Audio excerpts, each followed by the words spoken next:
This is Platemark with me, Anne Schaefer.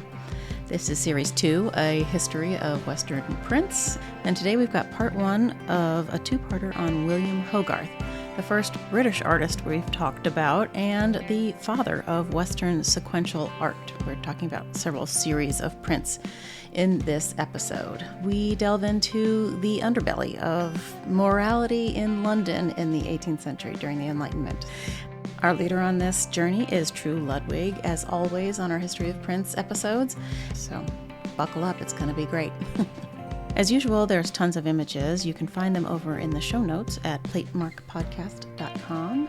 Over there, you can also think about clicking through to join our Facebook group or even supporting the podcast by hitting the support and donate button. Your assistance would be most gratifying. All right, let's get rolling. Hey, Tru, how are you doing? Hey, Anne, it's been a while, hasn't it? It's been a little while. But a good while. But this is good. We're still in the Enlightenment, but we're moving on to a specific artist that you insist that we talk about before the election. Oh my God, yes. He's so cogent for our very times now. And we will. But it's going to be a two-parter. There's no way to do it in other than two parts, because the first part's going to be probably what more people might know about this fabulous artist, William Hogarth, the Brit.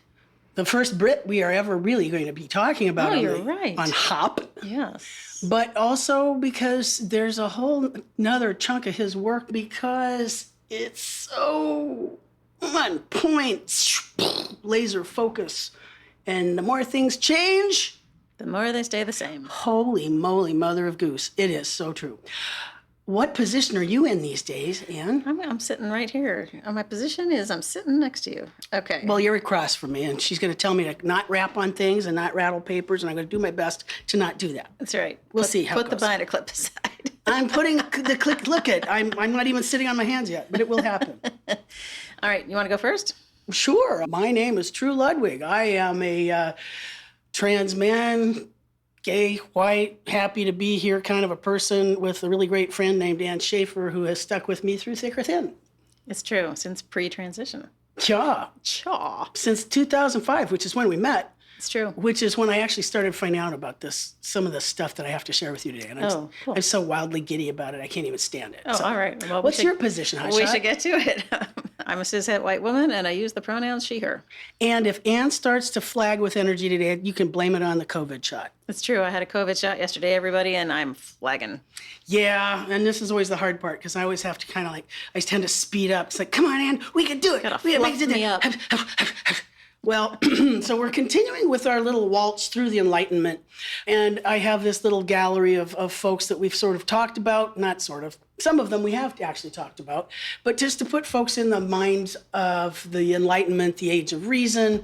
I've got images, many of them carved in marble, of Jorge Washington, the father of our country, and Benjamin Franklin and Voltaire. And then there's a wonderful engraving of Winkelmann, and there's even one of William Hunter, the British anatomist. And that's the only other time I think that we've brought up the Brits at all, was in our episode on anatomy, which was a lovely extension of something that came about during the Enlightenment. So, but we haven't talked about Winkelmann hardly at all. So maybe he's the first art historian, really. Is all indeed. You need to know. He's the father of Western art history, and yes. I usually put him on quizzes because Joachim Winkelmann is the guy that wrote the very first book of the history of the art of the ancients, which was published in 1764.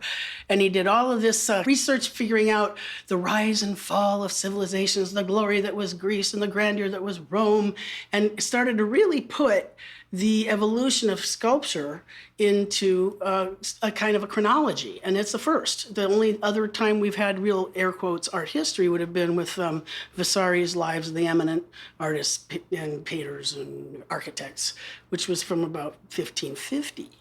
So Winkelmann, there's 300 years difference there. Well, the Age of Enlightenment is an interesting phase.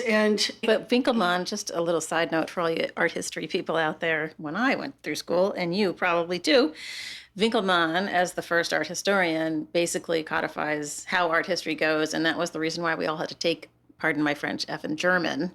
Oh, yeah, that's Ach why ja, I was natürlich. told to say, you should keep your name, your Tru Ludwig, because it's going to make you sound very scholarly. Yeah. Otherwise, you sound like some dork from Iowa, which is true.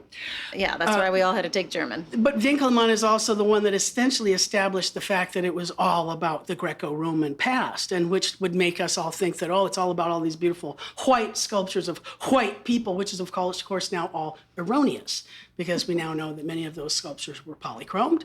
And we also realize that Winckelmann never went to ancient Greece and probably not even Rome. In fact, he did most of his studying from prints of the sculptures. There you go. There you go with your reproductive prints again. And Yes, and we're circle back around. Yeah, and here we are. We'll circle back later on those. Sorry, everybody. However, let's go back to that concept of the Enlightenment and all of the things that it could mean, because we're going to be talking today about William Hogarth, who was born in 1697 and he died in 1764. You can see his entire life, clunk, falls pretty much right there in the 18th century, and he's a beautiful example of the Enlightenment. What I am showing Anne right now is a self-portrait of the painter and his pug, which was done in 1745, and everything about this painting looks wondrous to me until I look at the name of his pug. Yeah, what up? What's the name of his pug, Anne? His pug's name is Trump. All I have to say about that is just... Wow. Because it's interesting that he had a pug, because he was a pugnacious individual himself. The thing that gets me about Hogarth is that he's wondrous, and there are things about him that I appreciate so much, because he basically came from not much at all. And he became quite the trendsetter. He really made a name for himself. He opened new doors, but he's also a little bit problematic in a couple ways too. But hey, we are of our time. You want to tell them about this fabulous portrait we're seeing of Hogarth, his self-portrait? Well, it's kind of interesting because it's like a double play. It's not a portrait of himself painting, it's a portrait of the portrait. Mm-hmm. So he's in an oval that's leaning against a wall with some satin fabric next to him and a palette, and there's some books, and then there's the dog sitting in front of this little sort of nature morte. Which is also a way of talking about the mastery of all kinds of genres that he was doing, because it is a nature morte, it's a still life. And also on that palette, what do you see inscribed? The line of beauty. The line of beauty, which is actually something that Hogarth would analyze in his treatise, which was called The Art of Beauty, which was published in 1753, when he was trying to really establish himself ever more as a fine artist who deserved to be considered with the big guys. And in some respects, I think we know him better than many of the big guys of his day, because what he does is bring art to many more people than had ever been brought before. I do enjoy how snappily he's looking at us, and it's almost a mirror image. Or is he looking through a porthole? Is he pulling back that Baroque drapery? Because there are things about Hogarth's work that really do harken back to the Baroque. In some respects, you'll find that Hogarth is a master of every tiny detail, which is a holdover from the Baroque interest in absolutely everything. And yet, at the same time, that line of beauty, that Greco-Roman perfection, is something that he would champion in his thesis, but at the same time, it was that line of beauty that he could create with his engravings after his own paintings. At the same time, he was so against any of the fusty old masterly stuff, such as Poussin, who is the god of all things Greco-Roman and the neoclassical, he's essentially the grassroots of the neoclassical in the prior century. Well, so here's Hogarth looking at us, and he was a painter, printmaker. What's that French pair of words, Anne? Peintre gravure. Peintre gravure. Except he's so wonderfully British, because he's also a political and a pictorial satirist. He's a social critic in ways that had never been championed before. He was a king of editorial cartoons. The Maryland Institute has an actual minor called the sequential art minor. It goes back to this guy, because really Hogarth was the father of Western sequential art, if I say so myself. And so with that out there for you. I want for you to think about my friend William Hogarth as an extension of artists that could take the strangest things, put them together, and make really biting statements about their current time. And sometimes when we talk about like the great chain of being, I go back to the weirdness that was Bosch and how Bruegel, the Flemish Bruegel, would go around and pick up all of those strange creatures that he would have seen in a Bosch and put them out there in the mid 1560s. And then the next in line would be Hogarth. And then after him, the next person that we could put in the same line would be Daumier, but that's not going to be for another almost 100 years. And then another 100 and some years later, it would be Tom Huck. These guys are all connected in some magical way in terms of the way they're taking on a system, a set of beliefs, and putting it out there in such a way that what is that Anne Schaefer comment that's so brilliant? That rewards scrutiny. Because this artist's work, even me, who gets completely rhapsodic about taking time to really look, to really, really, really take time to look, there's so much in his work, it's just insane. It's just so many brilliant details.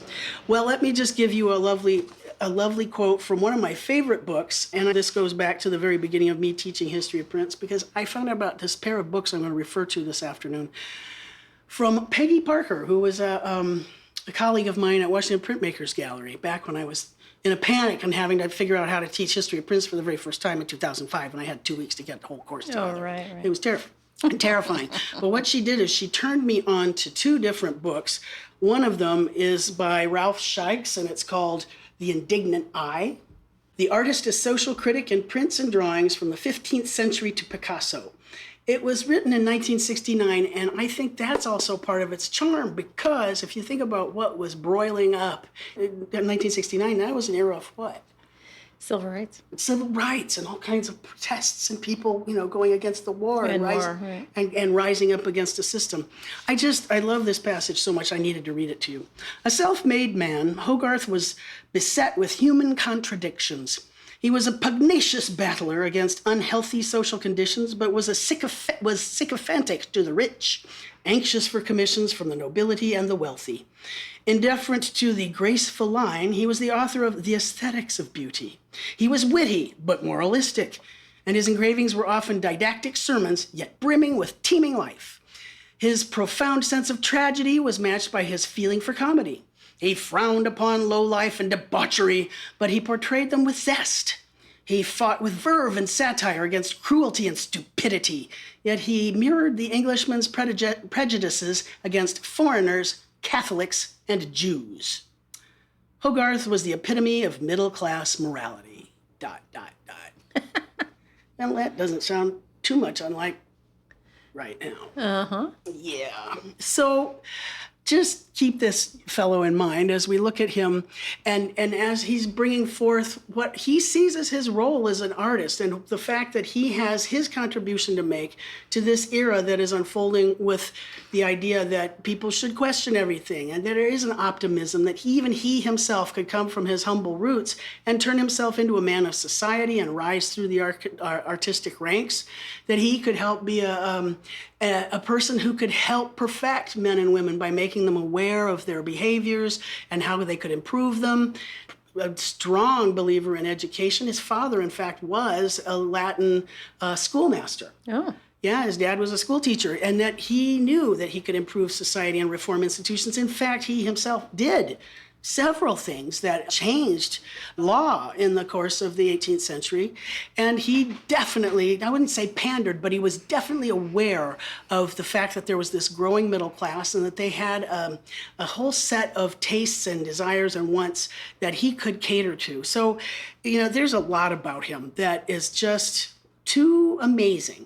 And so you have to think about the fact that our friend Hogarth was born, I love this, this is another quote from Scheix. It was at the dawn of the century that Hogarth, born in 1697, grew up in London, stinking, brawling, overflowing, noisy, vibrant, aristocratic, democratic, gracious, filthy, intellectual, vulgar London.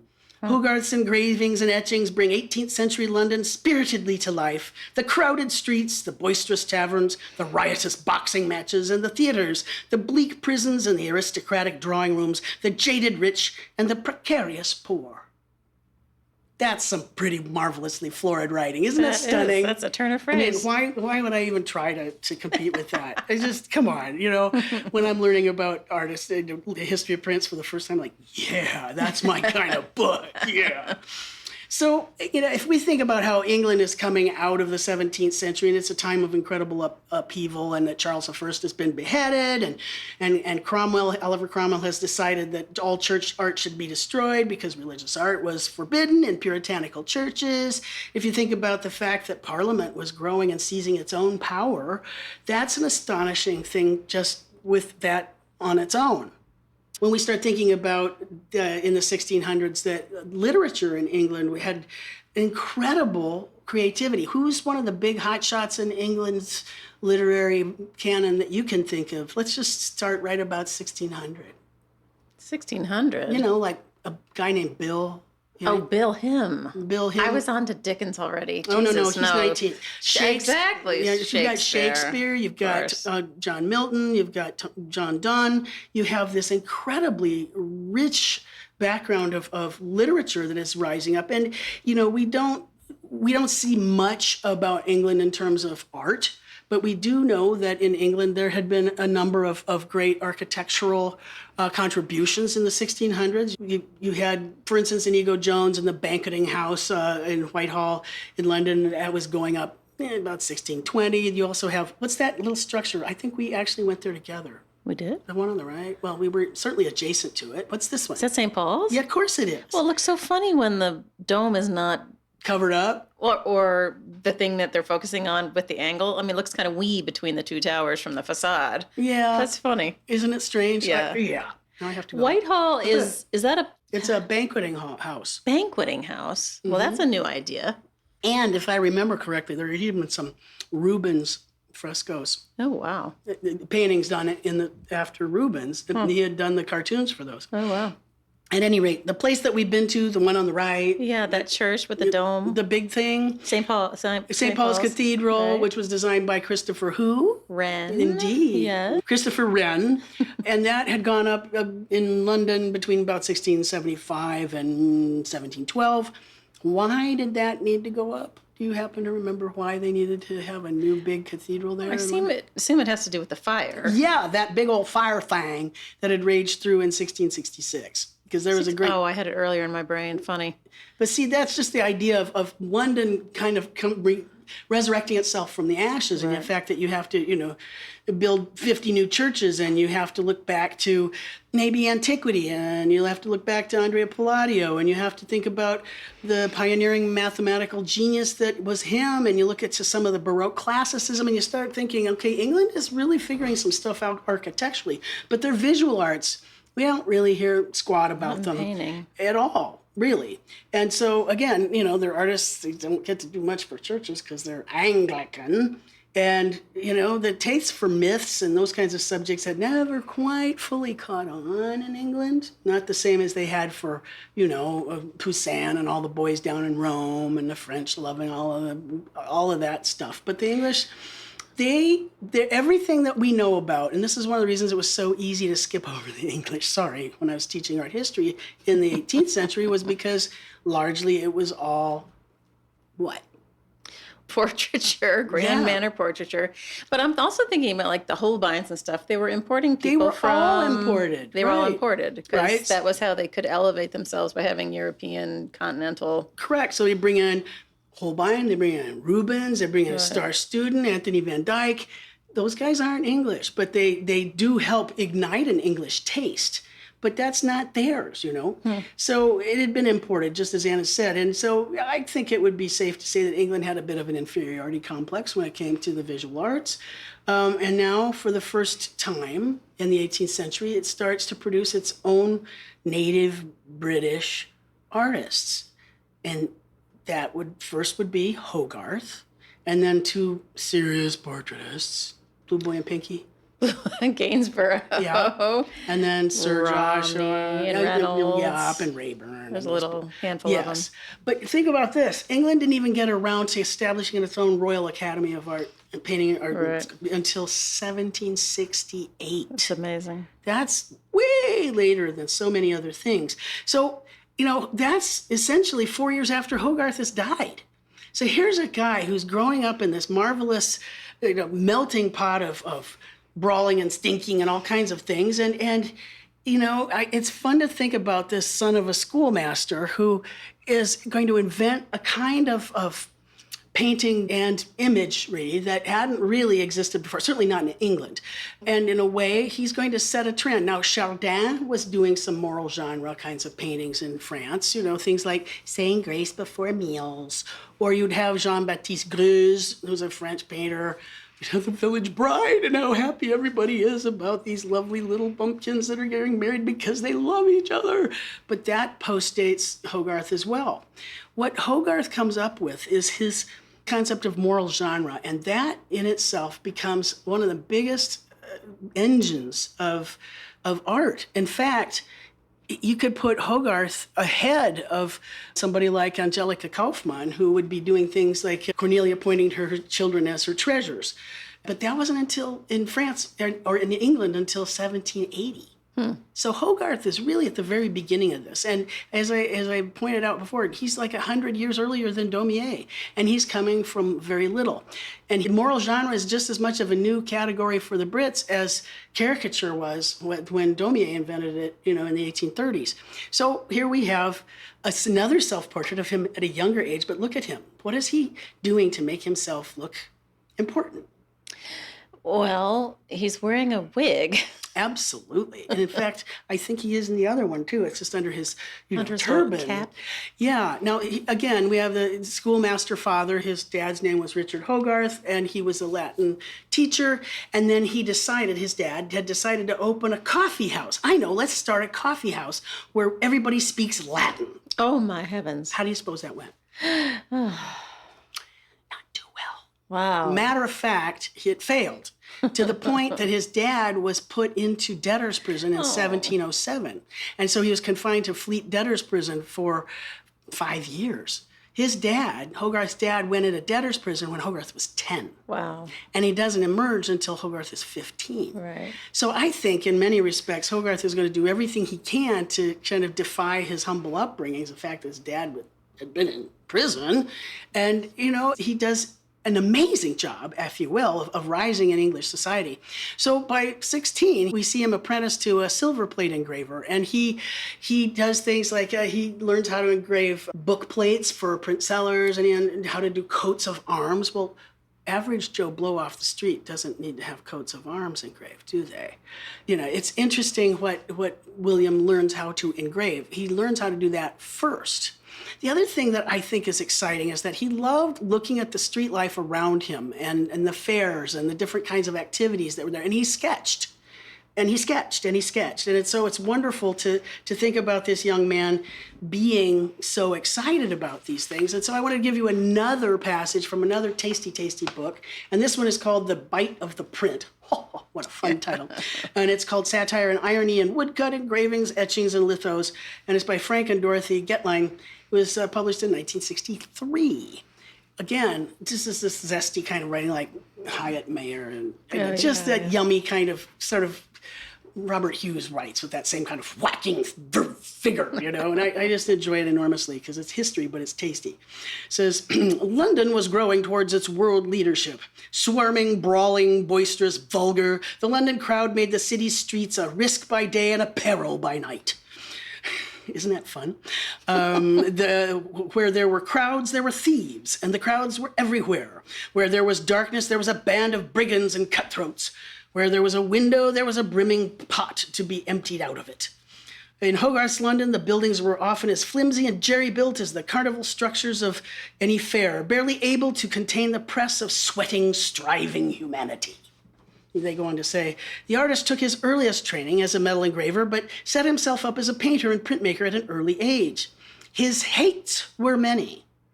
The fizmongers of British portraiture, he hated them, Hogarth hated the fizmongers, the dealers in heavily varnished, air quotes, black paintings from Italy, that would be the Caravaggisti, right? The town gentry involved in continuing efforts to impose correct taste upon British art. Until Hogarth, the best British artists were all portrait painters and all of them foreigners, as Anne pointed out. Holbein was one of them, Van Eyck another. Hogarth despised the French, chiefly, it seems, because they weren't English.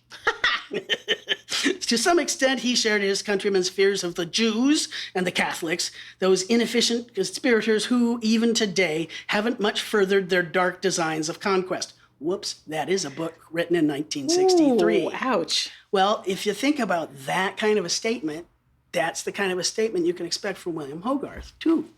Ballsy. Now, how is it he could be so ballsy about his satire and his parody? Well, it's because England, unlike France or Germany, discontinued their censorship laws in 1695.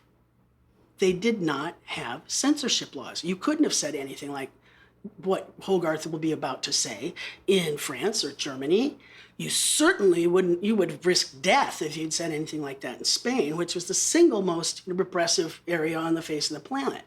But in England, you know, that's why you have this flowering of British literary satire and all kinds of different kinds of social and political targets. And Hogarth is the first painter that is inspired by all of these new witty novelists and essayists. Because the novel, this new thing, this new kind of fiction writing, it's really becoming popular. And people like things like novels. That was new? Yeah. Like by Henry Fielding. I never really thought about when novels started. Jesus. Yeah. So think about, you know, popular culture and that kind of thing. So, you know, with all that said, you know, you have this idea of that Hogarth wants to improve himself. And so by age 23, he's already got his own business and he's doing coats of arms and shop bills and book plates for booksellers. And he's also been doing a little bit of portrait painting. They're called conversation pieces, little group portraits of people, full-length portraits that are about 12 or 15 inches high. And he even includes actors that are in John Gay's very popular new thing called the Beggar's Opera. Think about how all of these things are coming together. In fact, one of the cycles that we're going to talk about is essentially based on the Beggar's Opera, which would become, in our world, the Threepenny Opera, right? So at the same time, he's rising up and becoming ever more active in his own business. He meets a history painter named Sir James Thornhill, and he visits this gentleman's free art academy. He has an art academy of his very own in Covent Garden. Okay. And you know, Hogarth goes there and meets him, and they become friends. And how convenient. William, you chuckle. What are you chuckling at? William marries Thornhill's daughter, Jane. Well, isn't it nice that Sir James Thornhill? How handy. How about that? and he also, in the 1720s, begins working for a print seller. And that means that he understands this trade of this new commercialized kind of an art world, this art market. And he's understanding how sales are made and what's going to, you know, how to think about who's your audience. And so that's when he really starts to produce his political satires, like the Punishments of Lemuel Gulliver and his satire on Prime Minister Horace Walpole, which got him in a world of trouble, but he didn't get jailed for it. Of course, Daumier, 100 years later, would have made fun of the king, but he went to prison, but not Hogarth. And I want you to think about looking at this concept of even at 24 years old. Now, admittedly, I suppose 24 years old back in those days is a little bit older than 24 years old today. Nevertheless, you have a scene such as this, and it's called the emblematical print on the South Sea scheme, which he had created in 1721. And it was really ballsy when you think about what's going on here. And take a look at this print. It's from 1721. You've never seen it before. You're just some guy. Maybe you know how to read. Let's figure you know how to read, because that'd be exciting. And you may not be able to read this glorious, it's beautifully engraved, but just read the scene. Tell me what you think you're seeing. Well, it looks like a carnival because there's some sort of maypole-esque thing in the middle that says something wheel ride. Who's going to ride next? Yep. Oh, okay. Who will And ride? there are people riding on these animal figures. So it's kind of like a carousel, but without the superstructure. And then all of a sudden, in the foreground, you notice that somebody's being tied to a wheel naked as if he's about to be ripped asunder. Or, beaten with sticks or something. And that's actually a nude figure, and that's honor. Oh. Yeah, it's actually called the South Sea Scheme because here is a 24-year-old fellow who's showing you basically, this is a beautiful view of London, if you will. It's about the terrible stock market crash that occurred in 1720. It was called the South Sea Bubble. And it had to do with the business that was being conducted in the South Seas, that this English company had sold lots and lots of stock. Many, many Brits had lost tons of money. Down in the bottom left corner, you'll be able to see a Catholic. You see he's got the papal mitre. You've got a Protestant and you've got a Jewish person. They're all gambling. And this is essentially Hogarth saying these are the kinds of people that are running business. And then you get onto the merry-go-round. Yeah, I want to buy into that. But all they're doing is issuing stock, but they don't really come through with it. The wealthy, however, will all be just fine. But it's the poorer folk that are going to be wrecked and ruined. And so honor is stripped naked and tortured on the wheel. And if you think about people who just lost a whole lot of everything because of some corrupt, wealthy people, it makes me think of something like a crash or a big 2008, perhaps? Recession, yeah. Yeah, and it's essentially the same damn thing. And here's a fellow who's figuring these things out already. And he's making it visible. And these images are so loaded. Hey, look, they're saying, I think you recognize that structure. Yeah. So it's a very obviously London. And it is so here we go. That publicly are punished by self-interest and villainy, so much for money, magic. It's amazing. God rest your fine souls. It's scathing. And it's got the marvelous idealism and the vitriol of a 24-year-old. I think that's intensely brave. Yeah, there's a long line there. Address on the bottom. Oh, and many of them will have that. And as he gets more and more adept at these things, I think he becomes ever more a stage director in all of the images that he makes. So here's another fabulous passage, and I'm just going to play and read it to you because this is good books on tape, okay? Books on me. The Indignant Eye, the artist, a social critic in printmaking, drawing in the 15th century to Picasso. Up to the point of Hogarth, if you look at the elegance of how much is going on in this scene, essentially anything that was satire up to this point was kind of crudely drawn. It was like broadsheets that were pasted onto a wall or something like this. But if you even look at how this young engraver is managing our eye and the way he's directing our eye throughout the composition of this South Sea scene, and then even how he's managing the billowing clouds and how he rounds our eye around and around, he knows really how to conduct a scene. I wanted to give you this whole concept of what it meant to take on such a huge topic. And the 18th century being reflecting a period of remarkable growth with its attendant stresses and conflicts. In spite of such disastrous speculations as that of the South Sea Company, England burgeoned in the 18th century. Her population doubled, her colonial empire spread throughout the world, her industries prospered. Factories sprouted throughout the land, employing hundreds of thousands of men, women, and children who had previously tilled the soil. It was a vigorous, individualistic age, with fortunes made overnight. It was an age of great refinement, of great living, of gracious living, of flourishing and creative literature, music, art, and architecture. And it was also a period of brutality, of dirt, disease, starvation, and hardship, of bare subsistence for most people who were ill-fed. Malnutrition was ubiquitous, and when food prices rose, semi-starvation prevailed. They were ill-clothed. Usually one set of clothing was the complete wardrobe, washed annually, if at all. Annually? And ill-housed. Often many families occupied one room. I don't think we realize just what it meant to be a citizen in London. With not a lot of means. Right. Yeah. So from birth to an early death, the average urban or rural laborer ran a losing race against poverty and debt. It is not surprising that those who worked so hard played hard with the violence of desperation in the little time allotted for relaxation. There was gambling, drinking. The consumption of gin was enormous. We'll be talking about that in the next episode. Cockfighting, bull baiting, and for a really festive occasion, a public hanging. This disorder, the noise, the uncertainty of life drove most people to seek some form of escape. Some found solace and emotional relief in the fundamentalist preaching of John Wesley. Most found an outlet in sporadic rioting and occasional rebellion. Throughout the century, there was a growing awareness of the need to improve municipal conditions. Street paving and lighting were undertaken in London, and sewage disposal and sanitation were improved. Some of the new middle class and religious group felt stirrings of humanitarianism. Prison reforms were initiated, and some hospitals were founded.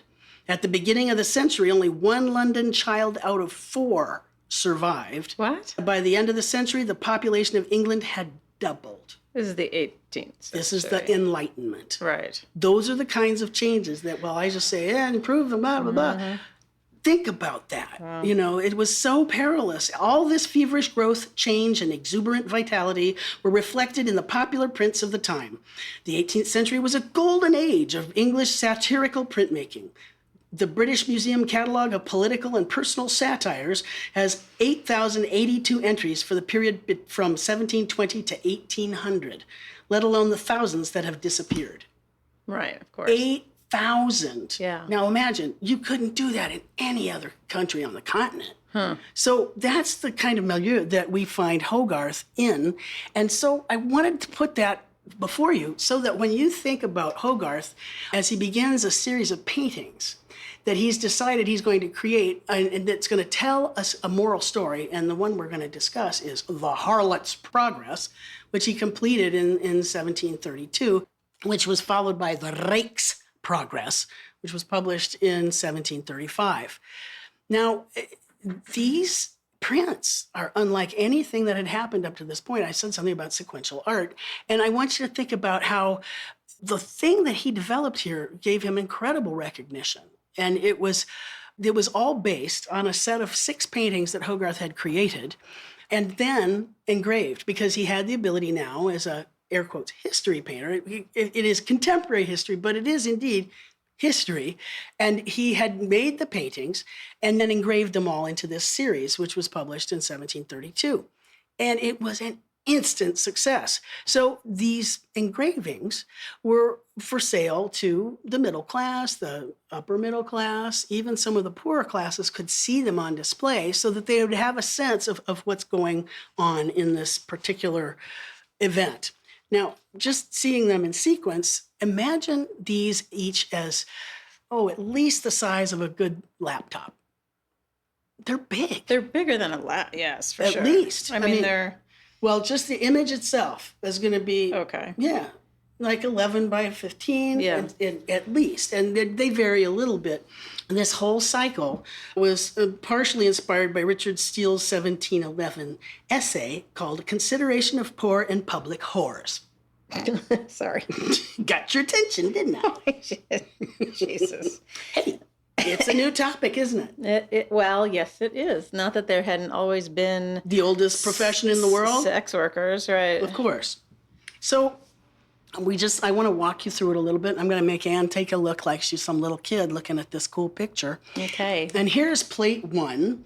And let me see if we can't just sort of get this in our minds. So, Harlot's Progress. 6 engravings trace the swift rise and slow fall of a London whore from her arrival in the capital to her death. Now, I want you to think about how Hogarth is, in these 6 scenes, how is he staging this event? Is he a stage director? Is it cinematic? Is it like movies? Could be. Of course. Well, help me out here. I'm just going to give you a clue with this very first one. What do you see? What's front and center? Well, a nice, pretty young woman who looks to be straight from the countryside seems to have arrived in this coach that's here, and she has been approached by, I assume, a madam, although we don't know that, except for that she's got little marks on her face. Oh, those little black spots? You mean the French disease? Mm-hmm. She's got some STDs going on. Mm-hmm. Anyway, so this is their first encounter, I assume. And yes, you're absolutely right. So it's always fun, in the world of Google, you can find great little mnemonics here. Nice. But here, you'll see that Moll Hackabout, is our heroine, and she is on the left-hand side with her lovely little country dress. And a little nosegay. And she's just lovely and fresh. And Mother Needham, the procuress, the head of a bawdy house. The pimp? Yes, the procuress. She's procuring someone for the trade, walks up and says, "Oh, hello, young lady, and aren't you pretty?" And she's literally kind of pulling her towards her by her, I think, bonnet strings. And you can tell that Mother Needham is not doing too poorly in terms of business. You know, she's well attired. And behind her, it's fun to see the different kinds of terminology that are used here. Down in the lower right-hand corner, you can see Moll Hackabout's trunk has just been left beside, and there's a well, what's that basket? What's coming out of that? There's a dead goose in her basket. Yeah, a goose is cooked or a dead duck. This is all in an area of London, I believe, if I remember correctly from my reading, it's Drury Lane, which was highly known as a red light district. You know, that was that part of town. There is Colonel Charteris leaving the Bell Inn, which is where, of course, Bell End. That's a way of discussing where people could dip their dickies. And and the pimp, John Gourlay, is behind Colonel Charteris, the roué. And we have the clergyman who's on a horse that's not observing anything about this scene where this, you know, what is this, like the Port Authority, right? Yes. This young lady's coming to the Port Authority. He's riding his horse, but he's looking at some other bit of information and maybe perhaps pass that to some other young babes that are in the coach about to step down. To start their new careers. And you can tell that all will be sent asunder or toppled by this stack of metal buckets that are in the act of falling over. You can imagine the clatter and the sound of that. So all of this is already just setting up all kinds of warning bells, if you will. Aha, aha, warning bells. And this person up on the balcony in the upper center is hanging, what are those, stockings over there? Yes, indeed. You know, it's time to wash out the stockings, you know, because you got to clean them up for the next day's use. Okay. The clergyman is astride a country pug. The girl has come up to enter service. The nature of the service is to the right. On the doorstep are Colonel Charteris, the master procurer of London, who died before the time Hogarth engraved this series, and his pimp-in-waiting, John Gourlay. Their postures tell their relationship to each other, and Charteris's features foretell Moll's future. Okay, so and now, what do you think about what all is included here? Now, knowing that this started as a painting, and it was in full color, notice, just take a look at, maybe squint your eyes a little, soften your gaze a bit, and look at how your eye is being led around this thing. And in some respects, I think you can still almost sense a touch of the Dutch genre paintings, women reading letters by an open window, the music lesson, the country. The poet in the basket. Exactly. Very good. Anne's referring to a print done by Lucas van Leyden of... it's the poet in the basket. Virgil. Virgil, the poet. Oh, yeah, that's it. You know, old guys getting their comeuppance by young ladies. Yeah. So at any rate, this is the beginning of the whole thing. And notice down here in the lower right-hand corner, it says William Hogarth invented it, pinks it, and sculpts it. Wow. Okay, so he invented it, he drew it, and he's engraved it. It's all his own gig. First time ever. All right, now let's go look at plate 2. Ooh, it's the Harlot's Progress. Off we go, the next step. Yeah, off we go. Mm-hmm. So this is, in some places, it'll be called Moll in Keeping. The future has come with a rush. Go ahead, tell me what you think you're seeing here, Anne. Well, this is hard for the proprietress one, Anne. Well, there's a lot going on. There's a figure with a wig in the middle who seems to be making an exit. He's knocking over a table as he does so because he's, I guess, freaked out. I don't know why. Actually, I think my literature says that she's knocking over the table. That also is possible. Her foot is kicking it. Mm-hmm. Okay. And then there's a couple behind the door. Yeah, sort of whispering. In fact, this is Moll in Keeping presupposes that since we saw her last, the country girl has been citified, seduced, abandoned, and not only placed out to hire as a mistress to a rich Jew.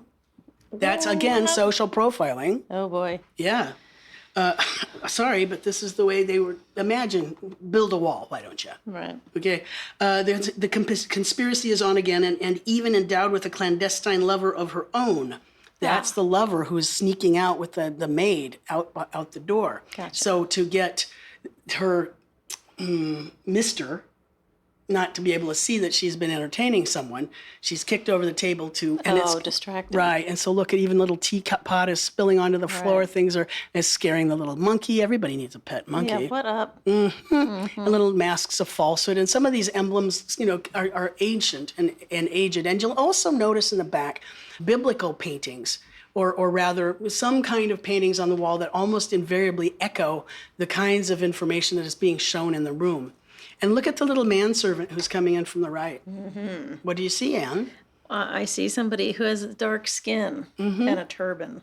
Yeah. So this, again, don't forget, though, that England managed to abolish slavery 30 years before we did. Right. That would be in the next century. But at the same time, we look at the finery that she's in. Oh, there's a nip slip there, too. Look at that. She's got a little nipplage coming out of the bodice there.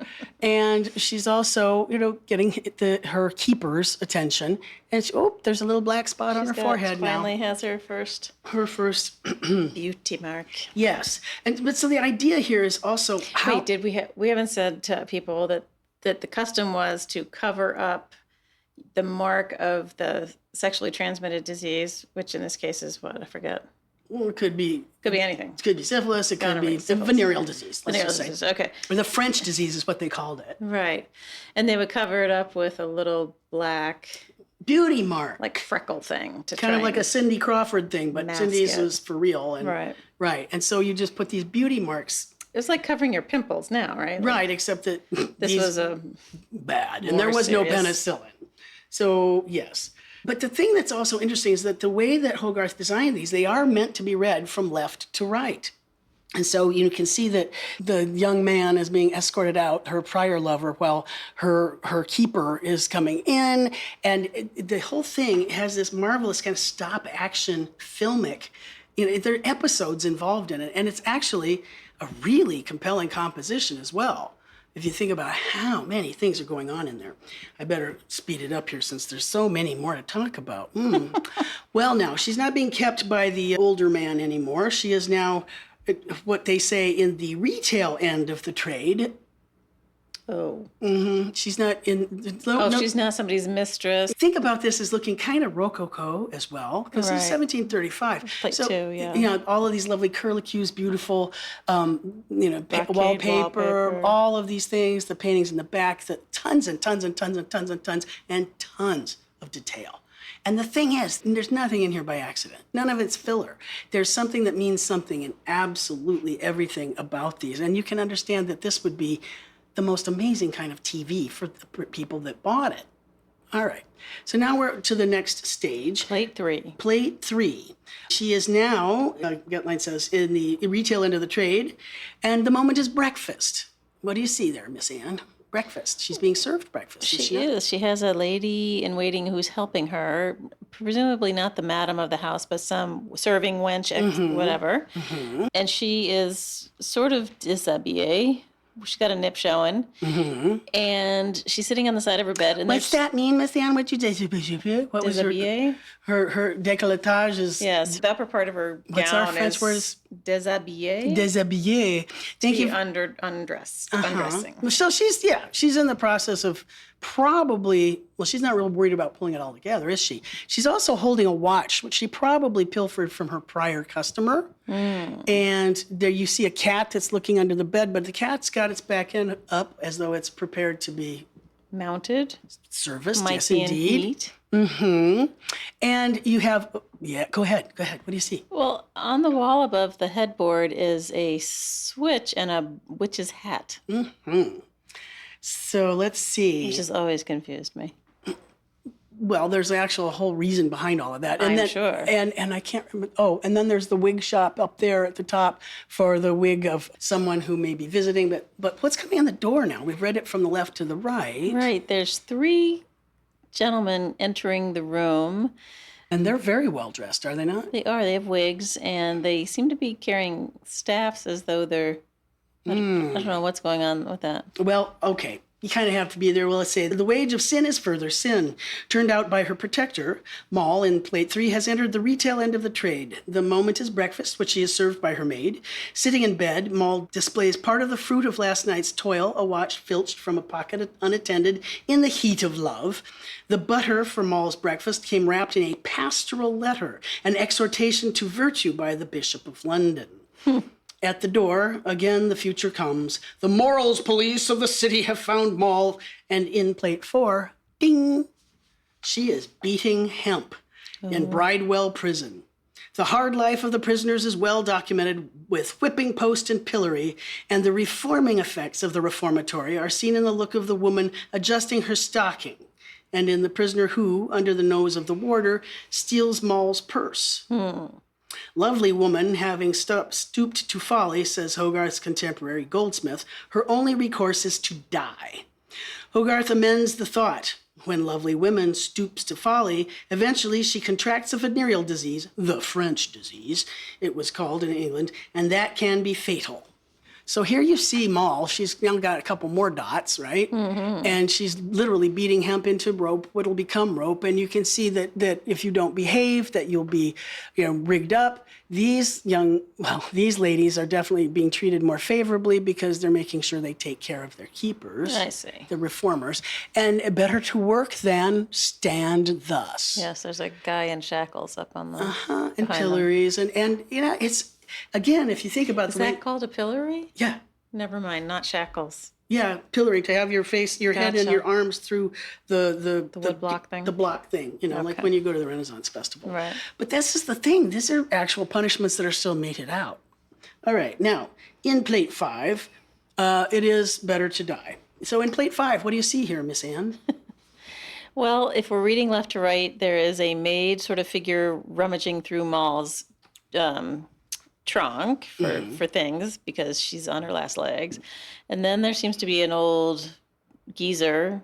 Not sure what he's doing. Is that a pipe? I can't tell. I think he's dipping for snuff. Dipping. And then there's another guy dipping for snuff. And then Moll is sitting over by the fireplace, kind of wrapped up in a death shroud. Yeah, very much so. And there's, I assume, her companion / maid is... Yeah, the one that was serving tea earlier in the series. Is trying to protect her still. Right. And then here's her little bastard child. She's got a child who's sitting by the fire playing reaching in the fire, trying to cook some dinner, I imagine. So here it is. In Plate 5, Moll dies as two doctors, centuries before penicillin, argue the merits of their respective cures. Yeah, well, what could that possibly? Moll's child, unattended, tries to roast a bit of meat on the flame.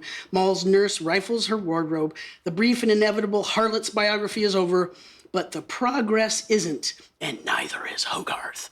It's really dreadful, though. I mean, you can see her clothing and all of her finery is hung up to dry. The bed curtains have been closed because nobody's going to sleep with that anymore. Yeah. Moll hack about, and it's upside down. It's almost like she's dead. Well, it also could be read as William Hogarth. William Hogarth, Moll hack about. Look at you. See? Oh, I'll bet it's right reading in the painting. Right. But we don't have the painting. So the painting was destroyed in a fire in 1755, your notes said. Yes, indeed. All 6 of them. All 6 of them. Where were they? Oh, God. I knew you were going to ask me Sorry. that. The paintings don't exist anymore. They don't. Somebody bought the entire Whole cycle, set, yeah. and they all burned. But at any rate, so here we are, and this is the last plate of the entire cycle. Now, is Moll here anymore? No. Where is she? No, it's a mirror. Oh, that's her coffin. God, I thought it was a piano. But it also happens to be a serving table. Because, it's convenient that way. Right. What else is happening? Well, the coffin is partially open, so it's a viewing, it seems. And, gosh, I mean, some people are mourning, and some people are not gleeful, but certainly not bereft.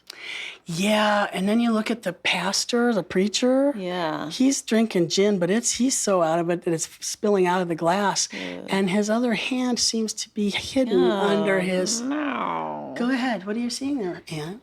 Well, the woman next to him, her hat is shielding the fact that he's masturbating. Or getting ready to help her. Or has his hand under her skirt. Uh-huh. Oh, how he's nice. Got that kind of faraway look as he's fumbling about for his Oh, my. Oh, good Lord. So the last plate, Moll's funeral, is not superfluous. Moll is dead, but the comedy continues. Far from halting the progress, the funeral becomes an occasion. Moll's coffin becomes a serving bar. Her boy leans against it and whines a top.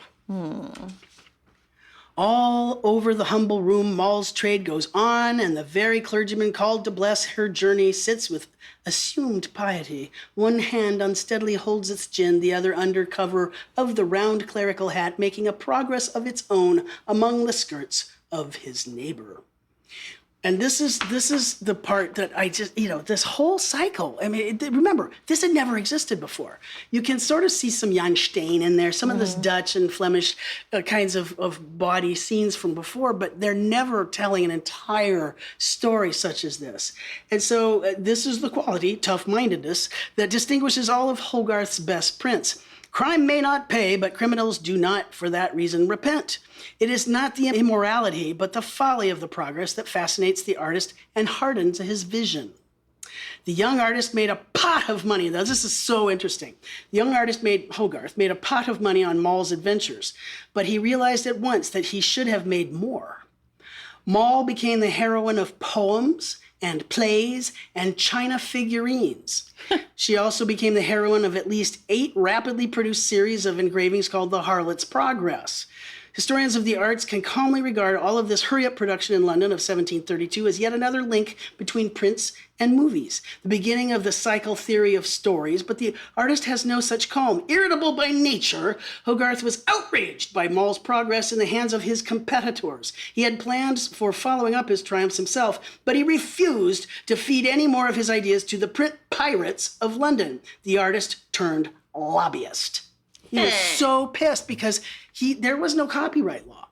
People were basically just copying his imagery and republish it. Doesn't that sound vaguely familiar? We've had this conversation before. You know how pissed off Dürer was when he went down to Venice and he saw this Marcantonio Raimondi guy that had just been remaking all of his prints, and then the Venetian Senate says, okay, just don't put Dürer's initials on it. Right. And they're like, ugh! Yeah. So, well, this is no different. It's fascinating to see how livid Hogarth was with this. And it's incredibly smart what he'd come up with. He has eventually some success as an artist reformer because he does petition his friends in Parliament. He says, hey, we need a copyright law. And so eventually they establish a copyright law, which becomes effective in 1735. But he will not put anything out there that he has painted and engraved. It was his intellectual property. But hey, fuck it, it's London, and everybody wants to see this nasty ass stuff. Bootleg, right? Torrent that shit. Download that shit. Whatever you want. Doesn't that sound vaguely familiar? Yeah. Well, but wait, there's more. So we also then have the concept that all of his great ideas have kind of gotten watered down by other people. Print sellers are making cheap reproductions of his work. They're not paying any royalties because no such idea exists. And he gets, as I say, he has his friends in Parliament pass the Engravers Copyright Act. Think about that. The first of its kind. Amazing. So Hogarth also then sets up St. Martin's Lane Academy, and it's a guild for professional artists and a school for young artists. So now he's advancing up the ladder and becoming more and more this guy who's so good at creating moral subjects. Thinking about how he's understanding how art has become commercialized and how you can see it in shop windows and how you can see it in pubs and public buildings and it's sold in print shops. Do you realize that he has now already started to break down that whole academic hierarchy that we've talked about? What's the highest at the top of the academic hierarchy? It's the hardest to paint. It involves the most figures. Right. Well, they're really... religious and then history painting. Okay, history painting was biblical because, of course, biblical. The Bible. Right. And then mythology. Right. And then contemporary history. Yes. Right. And the next thing down would be portraiture. And the next thing down would be landscape, which, of course, Poussin's like, landscape sucks, it's stupid. And Claude Lorraine says, okay, I'm making beautiful landscapes, but I'm going to put some neat little peasants that are doing something quasi-mythological, so it makes my landscape show. And then comes still life, like Chardin, all those things. And at the very bottom of the heap, Genre, scenes of everyday life. Well, now he is breaking down this, and it's also it simultaneously when all of these new ballad operas, the beggars' operas, the bourgeois tragedies, these novels are being published. It's like, and he's made this visual novel. And so William Hogarth wrote in his memoirs, he says, painting and engraving modern moral subjects, to treat my subjects as a dramatic writer, that was my goal, and my picture was my stage. And he literally does become a stage director. And he creates all of these things. I love the fact that Hogarth hated Poussin. Because Poussin would have hated Hogarth too. It's much too ordinary, has way too many details. It's and it's much low class. Yes, it's like the English broadsheet and Popular Prince. But here's the other thing: it's done so well, and it's well painted. Though we can't tell from this cycle because they don't exist anymore. But think about the Academy. These had humor in them. They're funny things in them. And there's some naughty things in them, but there's also some lessons. And the Fine Arts Academy has zero sense of humor, just none. Yes. And here Hogarth gets this whole new genre going, and they're funny and they're important, and they make important lessons. They even have important outcomes. Ultimately, and they make him a very wealthy man, and his prints stay worth a good bit of money until the 19th century. Things started getting reproduced. By then he's long since dead, but they're being reproduced more in art books and so on and so forth. And here's one of the things I think is the coolest about this particular series. What is Mary Magdalene, the patron saint of St. Mary Magdalene? What do you remember? I don't know how. Do you remember? She was a prostitute. Yeah. And as a result of this series, in 1758, they established something that was called the Magdalen Hospital for Prostitutes. All right. Which was the first of its kind. That's an artist reformer because of the work he'd done. Think about an artist who is challenging new assumptions and leading us to think that LGBTQIA. Think about new ways of looking at things. Open your minds. Realize that everybody's everything. They deserve to be treated well. He was already doing that. He was already doing that. And to me, that just excites me more than I can say. It's like, okay, fine art, yes, it's important. I teach art history, come on. But Lady Bunbury is the muse. Come on, just, so sad. Now, here's another part of it. Artists that are smart and look to the past, but also build the future. I have this other really great passage that I wanted to share with you. The author was Ronald Paulson, who had said, in A Harlot's Progress, every single plate but one is based on, are you ready for this? Dürer's images of the story of the Virgin and the story of the Passion. In other works, he parodies Leonardo da Vinci's Last Supper. We'll be talking about that next week.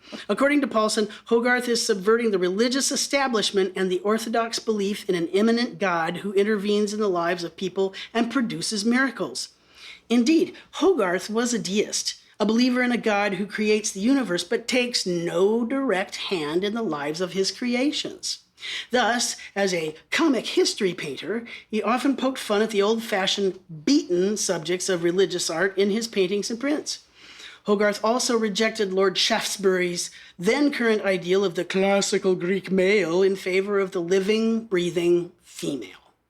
He said, who but a bigot, even to the antiques, will say that he has not seen faces and necks, hands and arms in living women, that even the Grecian Venus doth but coarsely imitate.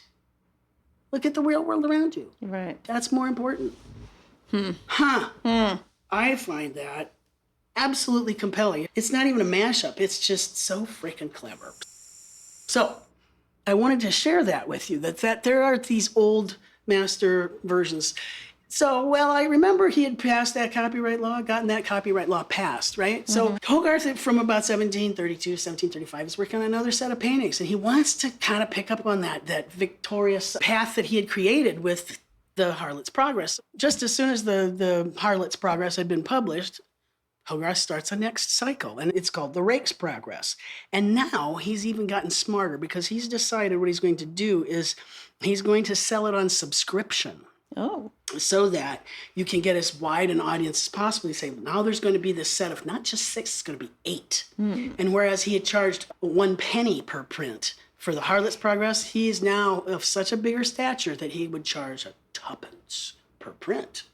Now think about it. That's tuppence per. Now there's 8 prints, and he's also saying, "Hey, I'm making this. You know you want it. Come on, you know you want it." And so you subscribe to this thing. It's not just in shops, Right. but it's not published. You commit yet. to the whole thing. Correct. Wait, how much is the tuppence? 2 pennies. Tuppence is 2? Okay. No, 1 penny, tuppence, 2 pence, 1 penny, 2 pence. Tuppence, got it. Tuppence Tuppence a a bag. bag. Yeah, Feed got it, the got birds. All right. So think about this. This is so exciting to me. We have this thought. Enlisting the aid of fellow artists and various parliamentary connections, Hogarth embarked on a campaign, which he financed himself for a copyright law. He proceeded with the paintings for his next series, and from the paintings did the engravings. But nothing appeared for public sale until 1735, when the act was passed, vesting all rights in an artist's productions in the artist himself for a period of 14 years. What? It's at least it's yours for 14 years. You know how what do you call that now? Public domain. Yeah. When things are well, at least it's something, right? He's Wow. got something for 14 years. So that would get him up to what? 1735, 14 gets you up to 49. Okay. All right. Well, that's better than it was. The day after the law went into effect, Hogarth was on the street with a new series, The Rake's Progress. As the title implies, the new series was meant as a companion to the first. In recognition of his success, Hogarth raised the number of prints from 6 to 8 and the price from one guinea to 2 guineas for the set. Ooh. So he's selling them from 1 guinea per Harlot plate for. It kind of pisses me off in a way because the guy's story gets sold for 2 guineas a plate. But okay. Because now his progress is really there. So I'm showing Anne the entire sequence, which is interesting. The only place I could find it all in one spot was from Pinterest. Oh, that's interesting. Yeah, but here you at least get to see them, and they do still exist. The entire cycle still exists in Sir John Soane's museum in London. Maybe we should go see them together. A place where, if you've never been in it's London, crazy. it's a crazy small house museum that's chock-a-block full of craziness. It's Yeah. so worth the price of admission. And Sir John Soane was the guy that designed the dome on top of the sonic dome. Is the thing why the top of all the phone boxes have that strange art top. Oh, interesting. That's the sonic dome. Interesting. Yes. Well, here is this entire cycle, and in my recollection, they're probably something like at best 24 by 36. Yeah. But they still exist. And you can just, even looking at that, they do look like film stills, if you will, just looking at the entire cycle. But here you have the luxury of color. And here you also have the artist doing his own engraving once again. And, thinking as he does about where the light's going to be cast and where you're going to have your lights and your darks and gathering things and directing the eye, it's really quite fascinating how he does it. So we're just going to take a quick little romp through all of this. I wanted to just share it with you. Now, notice how still very elegant and how complete these engravings are. I mean, in fact, this almost seems to have more detail than the prior series. Yeah, it does, doesn't it? Tell me what you think. Oh, let's see. There's so much there. There's a lot here. So our central character, the Rake, whose name Tom Rakewell. That's it, Tom Rakewell, is getting fitted by a tailor for a new suit. Because his father has died, and so he's coming into his inheritance. Ah, okay. And, his dead father is up there in the portrait Okay. counting his money. Oh, okay.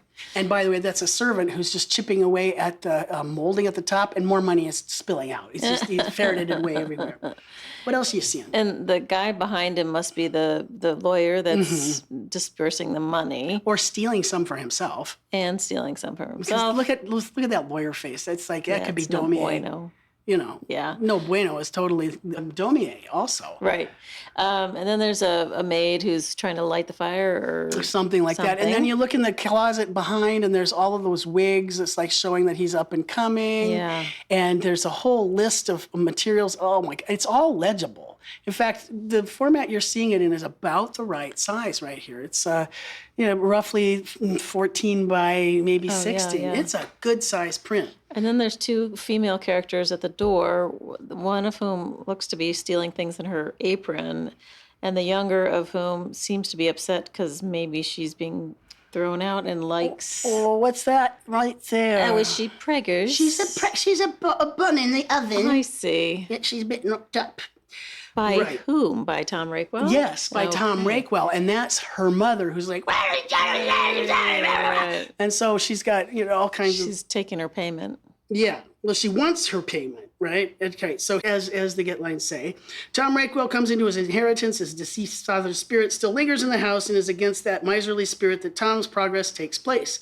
In the portrait over the mantel, the old man is counting his gold. The servant on the ladder spills down coins concealed behind the molding. Mortgages and bonds are piled up at Tom's feet, and in a cupboard may be seen a spit designed for roasting beef but rusting away from long disuse. Okay, the attorney seated at the table is the first of the long series of sharpers by whom Rake Tom will be swindled. Oh. And that's a tailor who's measuring his outseam, not his inseam, but his outseam. Because doesn't know what he's doing? No, I think that's just a legit, because also Tom is trying to pay her off. So he's like, here's a couple farthings. And it's like, you got, whatever, goodbye. He doesn't care about her. No, He's- of course not. Oh, I just know. He just boned her, and that's it. And then there are the family crests up there. The kind of thing that I'm sure that Hogarth would have, engraved when he was an apprentice. Right. So many interesting things going on.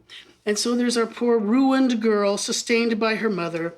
And this is actually a beautiful, wonderful thing to find. It says, Hogarth makes a nice thing of hands here. The pregnant girl holds in her hand the ring with which she was supposed Tom would wed her. Tom in his hand holds the coins to buy her off. The outraged mother swings her fist between the two. Tom's other hand is part of another trio of hands, much tighter than the heart balm trio to the right. Tom's hand holds back his coat as he is measured by a tailor for a suit of mourning. The tailor's hand almost touches Tom's and is balanced by the attorney's, dipping into a sack of coins while Tom is distracted.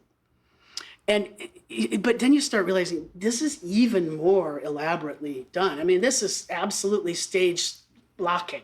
If you take the time and even look at how the light comes through the window from the outside, there's little traces of Vermeer going on in there and those kinds of things. Or even the way that the shadow is cast in this lower right corner, which guides our eye around, and this marvelous kind of panoply of shadows and light and who's spotlit. And remember, there weren't spotlights in these days. It's this artist has made up every single bit of this. Yeah. And that is astonishing. And of course, the address is beefy and has plenty to tell you there as well. Well, on we go. What kind of progress are we making here? It's fun to see what's going to happen here in the second plate. By plate 2, naive and on the whole sympathetic simpleton in luck has taken on the court of a rich young man about town. Rising, he holds levee with his parasites. Go ahead, you read the top line, because I have this great passage here. Thank you. You're putting on your glasses. It'll be easy. Shush. Okay, there's a quote on the screen that Tru has handily put there. Having acquired enormous wealth, Tom decides he may live like a prince, and he starts the day with a morning levee. The room is opulently furnished with paintings in gilded frames, an Italian old master of the Judgment of Paris, and 2 pictures of fighting cocks. And the Judgment of Paris, again, remember that Hogarth just hated those old smoked paintings. He just thought they were garbage. So he always plays off of them in the images. Okay. The characters who attend him are, from left to right, a music master said to have been modeled on Handel. George Friedrich himself. Si, oui, oui, yeah. A fencing master, a pugilist. A pugilist. Pugilist. Boxing. Thomas Figg. A dancing master named Essex. Yes. Carrying a small violin. Tiny little violin. It's so little. Funny. A really landscape designer, Charles Bridgman. These are real people. Yeah. Captain Stab, a bodyguard cum factotum. Cum factotum. I love that word. Cum factotum, who is offering his services. A bugler, a jockey who brings the silver bull, which has been won by the Rakewell's horses in the steeplechase. The scroll of paper over the back of the chair, which is not in the original painting, is said to be a list of patrons of Farinelli, an Italian castrato singer, to whom Rakewell has given a splendid snuff box.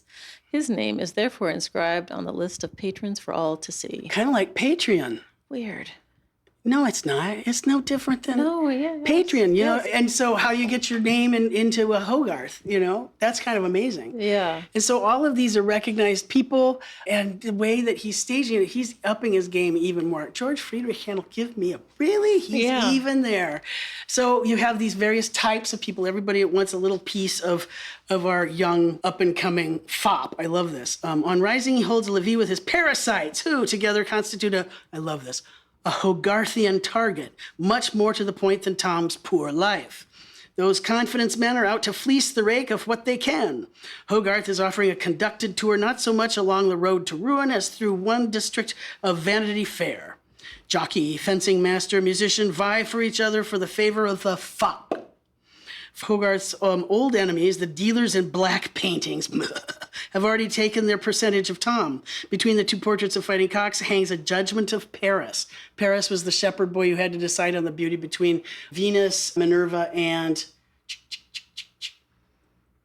Hera. Good job. I can't keep them So straight. here we have, it's the Judgment of Paris. It's a dusty old thing. Even Raphael had done an image of the Judgment of Paris, where this little shepherd boy has to decide who is the fairest. Is it Venus, the goddess of love, who is accompanied by Cupid, her son, very weird, or is it Minerva, the goddess of wisdom, righteous war, and the arts, or is it Hera, the beautiful wife of Zeus? And Zeus has recused himself from this. He's like, oh, no, I'm not going to cheat. And it's the same thing. So here's this stupid little boy who has to decide which one of these people, these sycophants, am I going to choose? As usually with pictures he uses in backgrounds, Hogarth makes a double point. The subject relates to the main scene, with Tom as Paris and all of these purveyors of fashionable knowledge as the goddesses.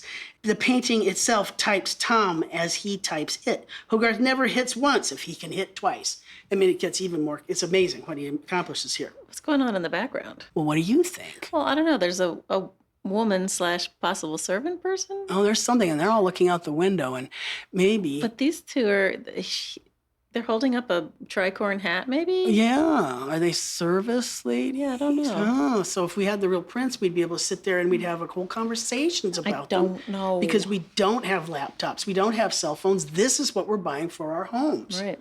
And, you know, these are all of this is what will happen if you don't behave. Right. And it's really no different, as you'll see, than the prodigal son.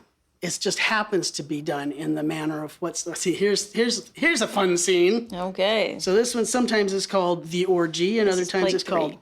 sometimes it's called the orgy, sometimes it's supper at the Rose. What do you see, Anne? Here's our fop. He's over here at the left, and we're reading from left to right. Right. Wow. The fop is sitting with one leg up on the table, and a young woman has a hand Inside his shirt. in a shirt. She's wearing not his hat, but another tricorn hat. So she's been at it. Behind them is the procuress with a clock. Well, she's actually stealing his watch. Oh, sorry, right? stealing his and watch. She's probably drinking gin. Oh, I see. The woman who's got her hand in a shirt is handing off the watch to the procuress. And then there's a black servant behind her who's sort of watching off into the distance. I don't know what she's doing. Look, remember, you will die. There's a little memento mori down there. And then there's this whole parade of paintings on the wall behind. Yeah, there's a big map in the middle. Right. And there's a woman who's setting it alight. She's setting it on fire. What do you suppose that's about? And then here, what's happening down here? Nip slip. Okay, there's a nip slip. In the lower right-hand corner is a young woman who is getting her stockings and shoes back on. I assume this is... Or off. Or, Maybe she's getting them on, maybe them off. Who knows? This is somebody's corset. Hers. Her corset. Some That's of why her clothing she's fallen out of it because there's no corset holding them in anymore. And then sitting behind her around the table are a group of women all kinds drinking. Because it is supper at the Rose. Here, let's hear it the way the get lines. Yeah, let's have an official. Sluts and slatterns gather round, spew wine across the table, and in the background set fire to the world beside a broken mirror. Oh my gosh! I think that's a bad omen. A souvenir of an earlier part of the evening, the lantern stolen from the watchman lies on the floor. Tom is far gone, and his moll of the moment, in the midst of amorous sport, pinches his watch and passes it on. Good catch there, Miss Anne. Across from Tom, in the foreground, sits and strips the pièce de résistance. or of acquiescence, of the evening. The lady has doffed her corsets and is removing her stockings. Her art, according to reports from that depraved and distant time, is to pose in the nude upon the table with the platter and candle now being brought in. Her utter coolness is one of the chief motives of the print, which is repeated in The Girl with Tom's Watch and in others, and everywhere contrasts with the drunken stupor of Tom. If Hogarth, as he himself often claimed, was a moralist, the moral here is, to the sober belong the spoils. Oh. Well, it's the orgy. Yep, all kinds of good stuff happening there. Yeah, bizarre. There's totally full. Yep. Well, here we go. This should go a little quicker here for you. That's a little more sort of straight ahead. What do you suppose? It says it's the arrest. Right, so we're now, everything after the evening at the Rose Tavern is downhill. On the way to St. James Place, Tom is arrested for debt. At this point, to our utter astonishment, the ruined girl from Plate 1 is reintroduced as a result of Hogarth's foolishly listening to moralistic criticism of the harlot. See, the thing was that people got annoyed that the harlot was given, they thought that he was being too hard on her, that she had been, he was being hard. It wasn't her fault. Right. And so here, the girl who had been pregnant shows up and gives some of her savings to try and help pay off his debt so he wouldn't be arrested.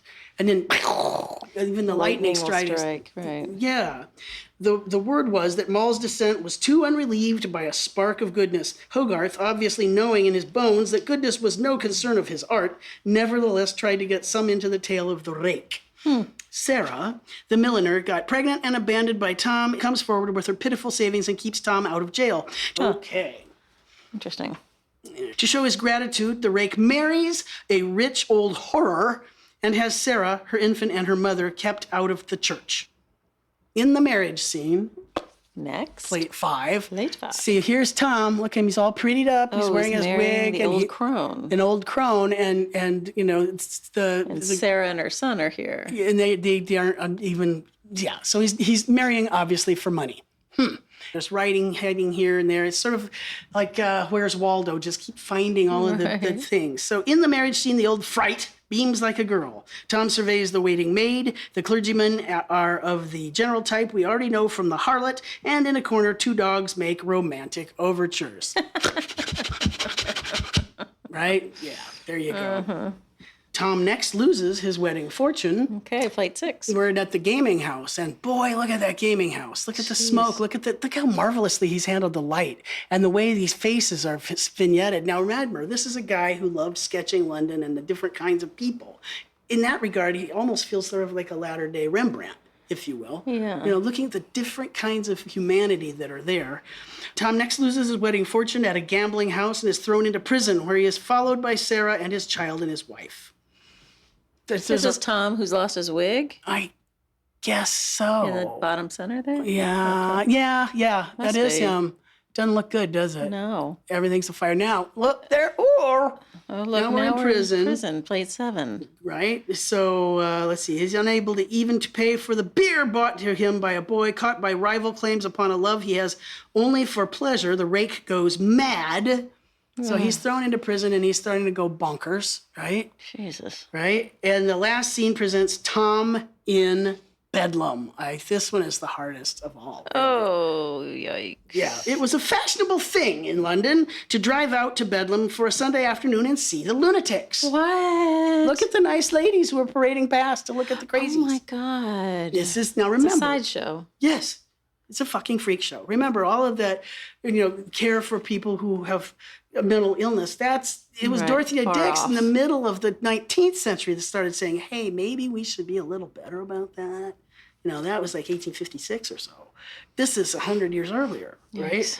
So for the benefit of those unable to make the journey, Hogarth, following Tom, has opened the doors of the madhouse and perhaps suggesting the question of relative sanity. Tom, lying naked on the floor in chains, scratches his head in vain. No helpful thought has scratched up. Are his present companions more unhinged than the visitors who walk discreetly and peer through a fan at a man who thinks himself king? Besides the king, there's a pope, a musician, a man mad for love, a saint, an astronomer, a map maker. Are the madmen mad because they think themselves these others, or because they have chosen them for models? And what of Sarah? There, Hogarth has had his revenge, for surely the girl, still faithful to her betrayer, is the maddest creature in Bedlam. She's still long-suffering next still to that caring for piece of him. shit. Yep, Right. yep, in This Bedlam. looks like a Goya figure. It does. And look at the way the light is spilling into the prisons. Now remember, the Piranesi's not going to come around for Right. 50 years. So all of these people pretending that they're, different, they're all channeling some other Right. realm. But if you think about what he's showing you there, it's showing us about the evils of the madhouse even, and how people mock, if you will. And the Rake was just some dumbass young kid who squandered everything like a prodigal son, but there was no one to give him mercy at the end, as in the biblical story. Or to give him guidance. Correct. During the path. Right. And so that's the Rake's progress. You have to pay attention to such things. Well, it's a sad story, but an interesting one. And it is, again, phenomenally popular, to the point that I'm showing you an interesting portrait sculpture of Hogarth. And notice that he's not even wearing a wig here. This is done in 1741, and it shows him as more of just a real honest-to-God, real living human being. Look how frank that portrait is. Yeah. Look how set his jaw is. Yeah. This concept The of bags under his eyes. he's been working on behalf He of looks others. so tired. He does, but he also looks like a really intelligent guy, and he is someone who has been changing the social contract, if you will. And this mark on his forehead showed up in the other portraits. Did it? Something, I don't know what Ooh. happened to him, if he was struck or it was... I think we'll have to go looking. And look at the creepiness of the skin over that eye. Yeah. I have an eye that does that now, too. It's such an interesting thing to watch life happen, isn't it? Well, I just wanted to put that to your attention because now he's even being portrayed by others. So here we go with the next move. Now, remember, it's Marriage à la mode. 1735. The copyright law has been passed. And now, Hogarth is going to continue to do what he does, but his next series isn't going to come out for another 10 years. So he's working on a bunch of different kinds of things. Marriage à la mode is the one I think that most folks know about. It's the one that we have a beautiful set of paintings for. And so I wanted to put that on your radar because we actually saw them together when we were at the National Gallery in London. There they were. Did we? Yeah, we did. You were busy taking pictures of butts. That was, sometimes I go to museums, Tru, I know, and you I zonked get out. my eyes You got went, Migo. I had Migo, which Right, stands for what? My eyes glaze over. Glaze over. I had Migo, and so I started taking pictures of Butts. butts. Beautiful bare butts. Butts of people, but also of horses and dogs. Yeah. And that was how I kept my attention going through the National Gallery. So I honestly don't remember seeing these. That's okay. They weren't that big. The paintings themselves are about 28 by 36. They vary slightly in size. But I want for you to think about this next one because it was actually based on some actual literature. This was inspired by an essay that was written in 1712 by Addison. It was in The Spectator. It was also inspired by what was happening in current events, and it was also inspired by a Dryden comedy play that was out at the same time. So all of these things, and Hogarth said, you know what, I think, okay, I'm going to make one more cycle. It ought to be interesting. And so he's working on a set of paintings between 1743 and 1745. And it's interesting because now it's not the little dumb girl that came to town and got turned into a prostitute, sex worker, whore. It's not a rake. It's not this loser dude who squandered all of Dad's stuff and ends up nuts. Probably also, I would imagine that there's some syphilis involved in there too. Probably. Yeah. Instead, we have marriage à la mode, which is marriage of today. And now he's ratcheting up the levels of who he's going to parody. So this is, 18th century society, and it's about marital ethics, and which is a very hot topic in English society at the time. And it really is going to show us all of the terrible things that happen when people marry for something other than love. So instead, you like an arranged marriage. You marry for money or social status, and you make... Like, when did the idea of marrying for love become a... After this, think about Marie de Medici. Why is this... None of them married for love until this point? Well, this is where they're starting to say, you should be in love. Yeah. I mean, this really is what this is about. So the idea should be that marriage should be based on love. rather than marriages of convenience. And so this points to interesting things, and it's all in here. So the view that nobility, this was his way of also bitch slapping the rich. So he challenges the traditional view that the nobility and the rich live virtuous lives, and it satirizes arranged marriages. In each piece, he shows the young couple and the family and acquaintances at their worst. And there's many in the art world that would say this is his finest set of paintings, and this is his finest set of serial-based imagery. It's better than the Harlot's Progress or the Rake's Progress or other series, which we won't talk about. But just think about it. The thing that gets me, though, is that even though visually it's believed to be his best painting, it wasn't as well received as the Harlot's Progress or the Rake's Progress, both of which I think were a little bit lower in terms of their appeal. He's stepping it up. Remember, we went from 1 guinea to 2 guineas, and now, when the paintings were finally sold in 1751, the entire set, it was for a much lower sum than he had hoped, and now they do live at the National Gallery, which is also a source of many great paintings of butts. I think it was on Facebook that you posted those. It was I pretty did cute. post a whole... They were great butts. They were great butts. I mean, sometimes you just don't want to have to learn anymore, Well, you and Ben were running out. It was also crowded. And I know. You don't have to... we couldn't get within 20 feet of the Arnolfini wedding portrait. I was just come on, it's teeny. Screw it, I know. I kind of gave up. Imagine being in an art history class and having to drag people through 3 hours of this stuff. Thank you for sticking with me, listener. The idea, though, that all these are really great paintings, and we can see them, and I'm going to give you the paintings and they're all there, and it's National Gallery, so it won't be hard to collect the images. But the original purpose was, the reason he painted these paintings was so that he could engrave copperplate prints. Well, I find that fascinating that he believes he has to produce oil paintings in order to produce a set of prints. Isn't that fascinating? It is. Are you ready for this next bit? Yes. He pictures it. Now imagine when regular engravers look at a painting, they have to translate the painting, and it comes out what? They have to translate it, reverse it. Does it come out backwards? Right. Well, Hogarth paints the paintings knowing that they are going to be reversed when they're engraved, so he paints the paintings backwards. Oh, my heavens. So that they're right reading when they're made into engravings. Wow. Yeah, because remember, you're supposed to read from left to right. And so he does that. So he does that in such a way that he actually, as an engraver, he hated the method that you had to flip it. Well, since he's the painter and he's in charge, he can do it the way he wants. But it's fascinating, as you've always said, that it's difficult to make a composition work left and right reading, right? And that he would just sort of go, sure, I'll do it this way. I'm doing it this way because I know the engravings will be easier and better to make. And there's another reason. Because if you notice on the other 2 cycles, they said that they were invented and drawn and sculpted by him. Right. In the case of these, you remember how much he hated everything French? Yes. Are you ready? He always wanted to be a great artist. He's made money, right? And for this, he wanted to create history paintings. And he wanted to have that kind of... That's fascinating, too. Yeah.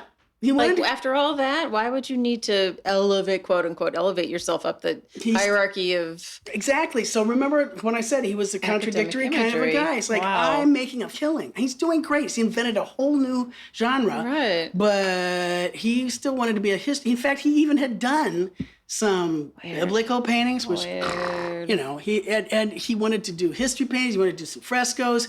And he wanted to have the admiration of what he thought were peers. And nobody would see him in the same light as Sir Joshua Reynolds, the first president of the Royal Academy. They just wouldn't. He wasn't making noble portraiture. But that's not the point. In this case, it was, I'm going to make this new cycle of prints, and I'm going to hire 3 French engravers, and each of them is going to do 2 of these scenes, but I'm going to do all the faces. Isn't that cool? It's like, they're still mine. I'll pay these French dudes. And of course, he supervises them in much the same way that Turner was jumping all over his Charles Turner. Yeah. Yeah. So the images now in the prints, they read as they should have. Wow. So keep that in mind. The engravings themselves are all roughly, 14 by, let's say, 18, something like that. So first I give you the painting.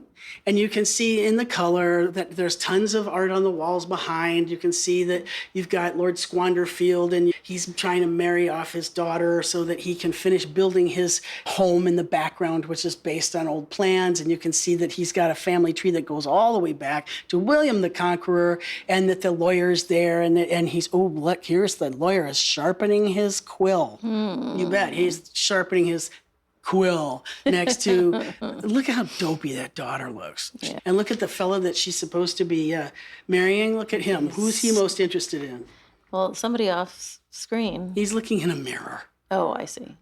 So he wants to be a great artist, and he wants to have red this. heels. He's got Christian Louboutin shoes on. Yes, He's got red and heels. You know, those are the same kind of heels that you would see Louis XIV wear in that Saint Brigode. So you can still see this Rococo kind of Baroque kind of hangover. Yeah, oh yeah. And, Interesting. How can you tell these dogs? They're not happy. Look at them chained together. They're chained together. Like these two kids are going to get chained together. Right. And look at Mr. Old Rich Guy. How can you also tell that he's a fat rich He's old guy? got gout in his He foot. sure does. So his foot is all wrapped up and booted up, and the architect is looking out the window at his construction that's been halted because he'd run out of money. So the marriage contract is the very first of the cycle. And here it is in color, and then I let you see it echoing off of itself. Oh, that makes more sense. Indeed. See how it reads now from left to right. And so here's, the Lord Squanderfield, and he's going to marry off his daughter. And he's like, ooh, I love me, I love me, I love me. Oh, it's more clear that he's looking in a mirror from this. Yeah. And it's interesting, how faithful these are to the original images. And it's just fascinating to see how much he puts in. So here it is. Look at the Like, no, right? The Gorgon's head. and this guy is looking back at him like, oh, so weird. So that's the Medusa head, like, The paintings on the walls are hilarious. just totally screaming because it's so horrible. And what's this thing, the round cordoned off thing is... I think it might be kind of a throne-ish kind of a thing. I'm not positive. Okay. It's not a bed chamber, though. Okay. It's not. It's weird. I mean, I'm sure somebody knows what it is. So, but, okay. Someone write in. Let us know what that is. As usually painted 6 paintings as models for the engravings. The subject itself was a vain attempt to compromise. He had heard objections to the progresses on many grounds, among them that there were entirely too much low life. He advertised that the new series would be strictly high life, fit to adorn any home, and set about the work. He's trying to please his audience. It's like designed by committee. It's never going to work. Right. Okay, so the theme is the progress of the marriage. And so you contracted for mutual advantage, then for mutual love. The impoverished earl marries his son to the daughter of a wealthy, noble, and ambitious businessman. All right, so the two fathers exchanged credentials, the merchant and his lawyer offering gold, bonds, mortgages, and the assurance of solidity in the plain clothes and attention to detail. The earl's side of the bargain is represented by the aristocratic ailment of gout, by the gold lace on his clothing, his elegant air, his family tree springing from William the Conqueror, and the distant view of the family hall planned on a fashionable scale and discontinued for lack of funds. The room is hung lavishly with the foreign pictures Hogarth hated. Counselor Silvertongue is the lawyer who's sharpening his quill while looking at the young girl. I see. Let's just dip his quill, if you will.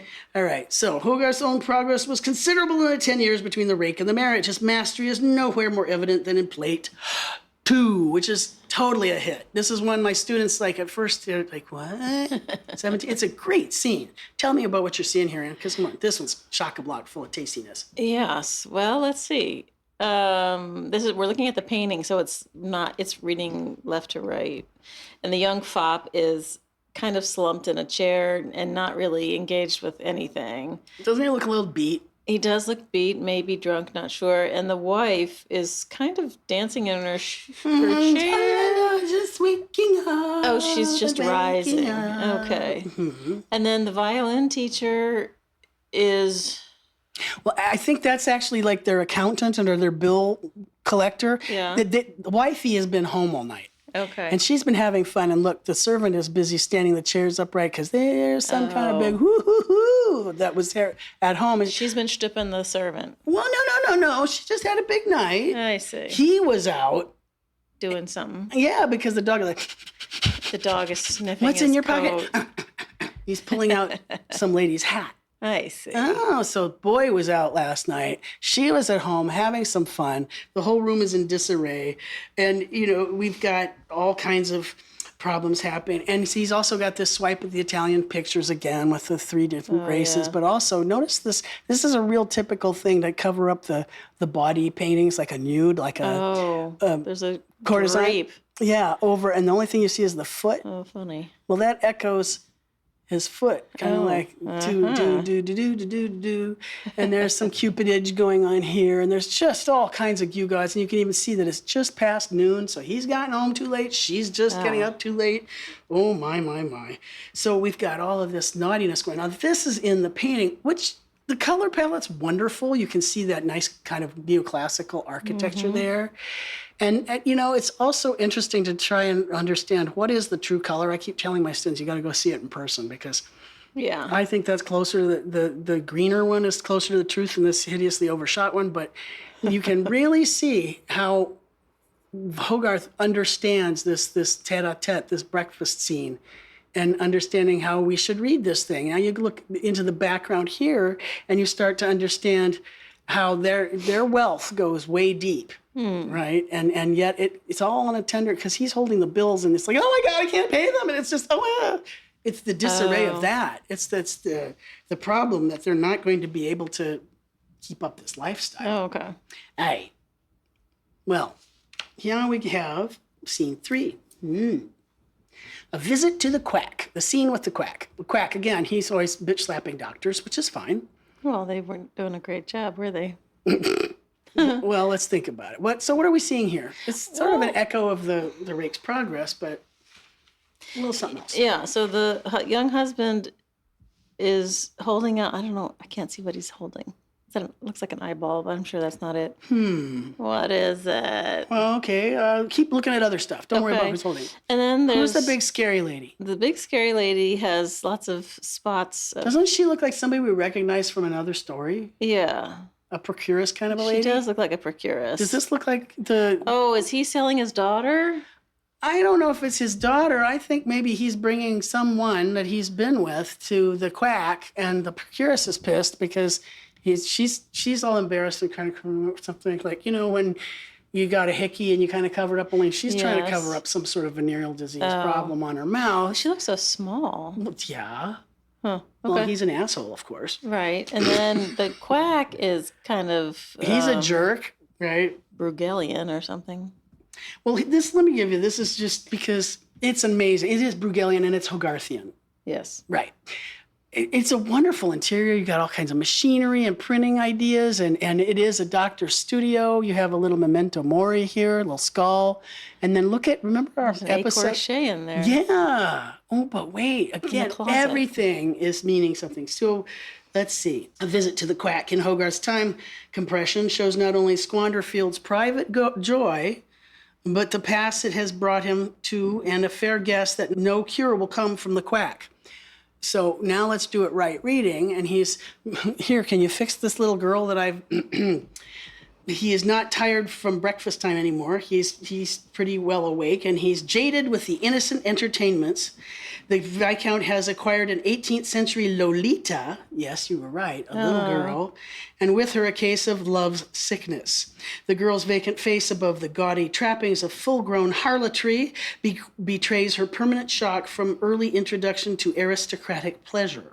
Her shock concerns no one else in the scene. The Viscount is here to complain both about the white that failed, I don't know what that means, despite the procuress's assurance of the girl's previous virtue. He's probably a little worried that she's got stuff, which means that he may have stuff, so can you help me get fixed because I might have stuff. And about the quack's nostrum that hasn't worked. Wait, the procuress promised him a virgin. And, okay. And it doesn't. She's not. No. Right. There you see. Thank you for cutting to the chase. It's all right. It's all right. In a closet, a little scene like a medical conference is carried on by a skeleton, a corpse, and the doctor's wig dummy. See, so it echoes this group here. All right. Viscount, Quack, and Madam are in lively interchange, bordered by the mask of death on the doctor's table and the mask of horror on the ruined child's face. Look at even the cabinet of curiosities kind of alligator up there, and the hanging egg, all of these kinds of alchemical things that go all the way back to medieval, signs of problems. It's I guess that's the wolf Yeah. head up It's there. like, above the "Ah!" Just screaming, and it's, shelves. Oh, boy. and even the hat open, it's like, that's almost like a womb that's waiting to be filled. It's just loaded, and it's fascinating. It even has the little set of gallows up here. Oh, gosh. Yeah, because gallows, well, we'll talk about that next time. Here we have, after the Earl's funeral, this is the beautifully contrasted to the rather stark and somber quality of the scene with the quack, is the next of the Viscountess. Now that her father-in-law has died, and this one's fascinating because, the wealthy Earl has died. And so she has the title that she was married for.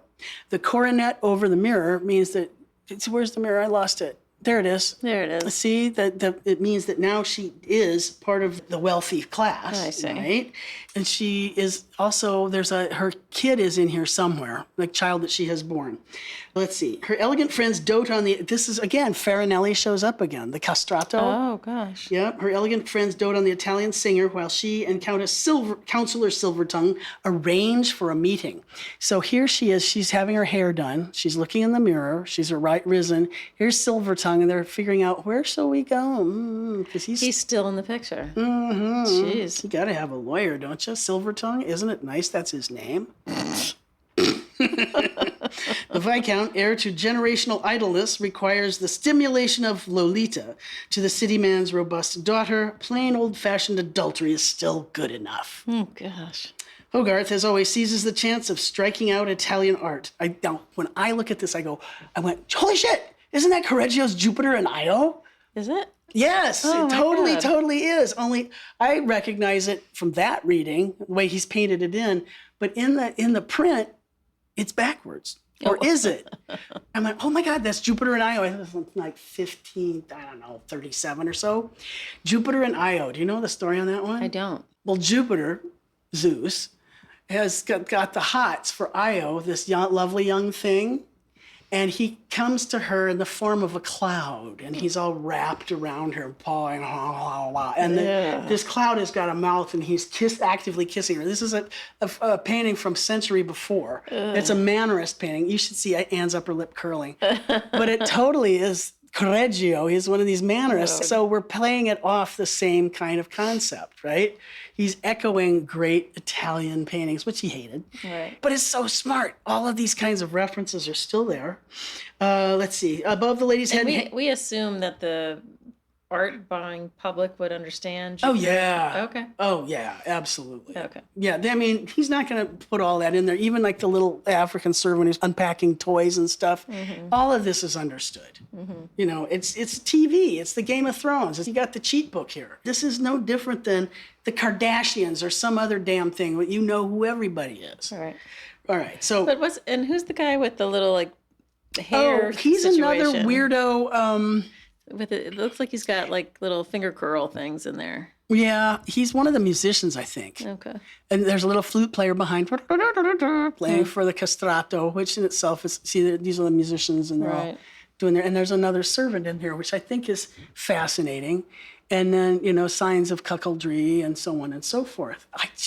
It's so deep and full of snobbishness. Is marvelous. So Hogarth, as always, seizes on the chance of striking out at Italian art. Above the lady's head hangs Correggio's orgasmic picture of Io seduced by Jupiter disguised as a cloud, beginning with the cloud of eloquence released by Silvertongue.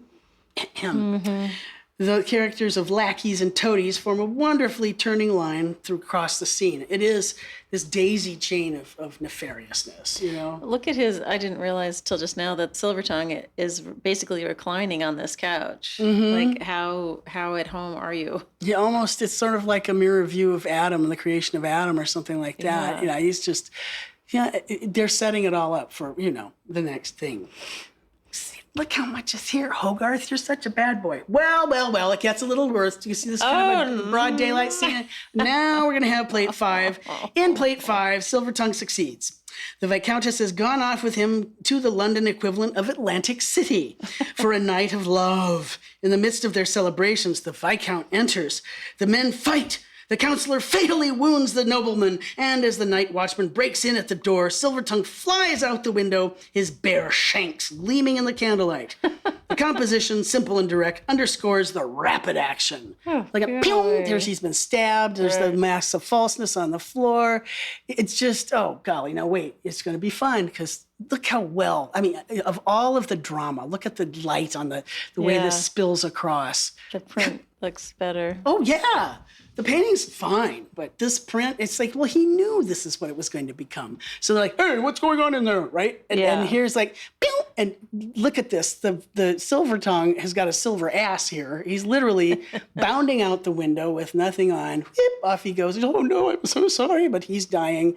And even that pose looks like a deposition from the cross. Yes. Doesn't it look, I mean, I've seen prints of that.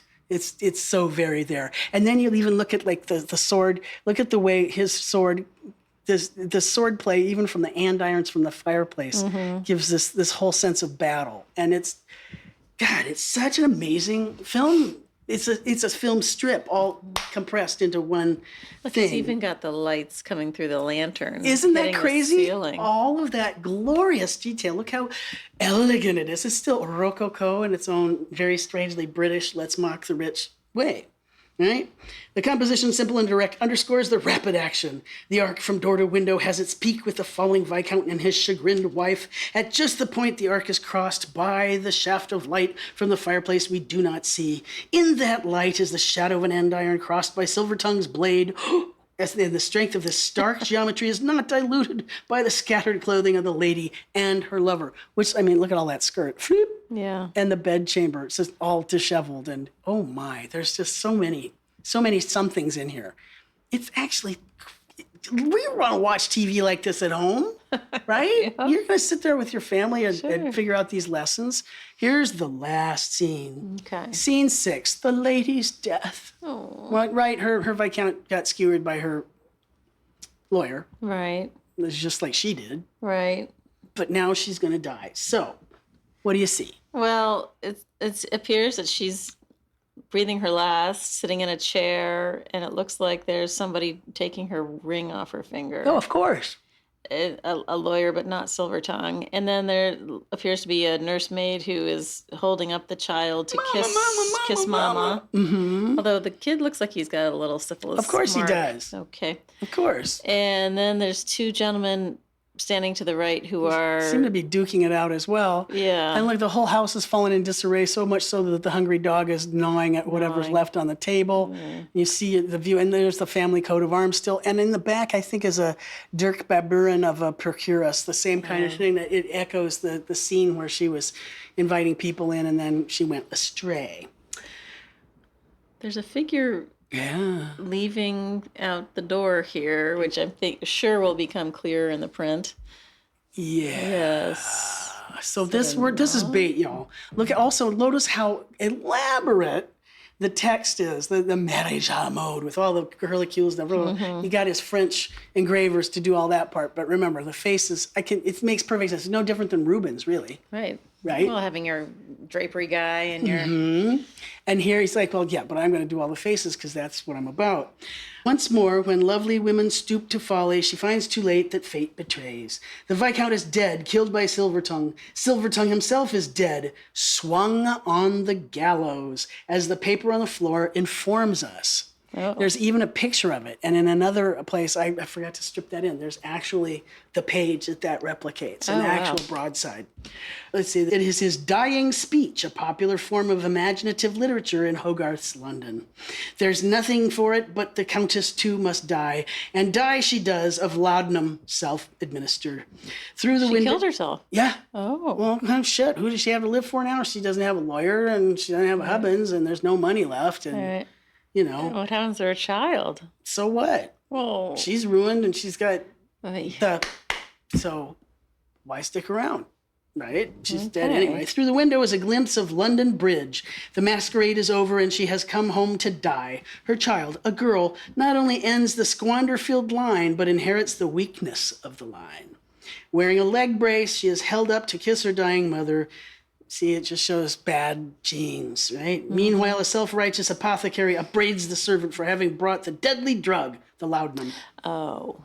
Meanwhile, too, on one side of a starveling cur takes the opportunity to mount the table and eat the roast. On the other, the prudent merchant slips the ring off of his daughter's finger, bringing the whole drama back to where it started. The dad is reclaiming the ring so he can pawn it, right? Hogarth, tough-minded to the end, presumes both the honest businessman will properly have a care for the costly bauble, and that the example of the Squanderfields will prevent no one from doing likewise. Listen, you learn. This is what happens if you don't marry for love. You know? So it could be almost any Hollywood, anything. Yeah. So, but it's a remarkable print. It's just everything is there. And if I remember correctly, there's another spot where her teeth are laying on the table because the cure makes her teeth fall out. Oh. Yeah, it's intense, but it's no different than sitting through a this has been binge watching with Hogarth. Right. Right. But these faces are not great.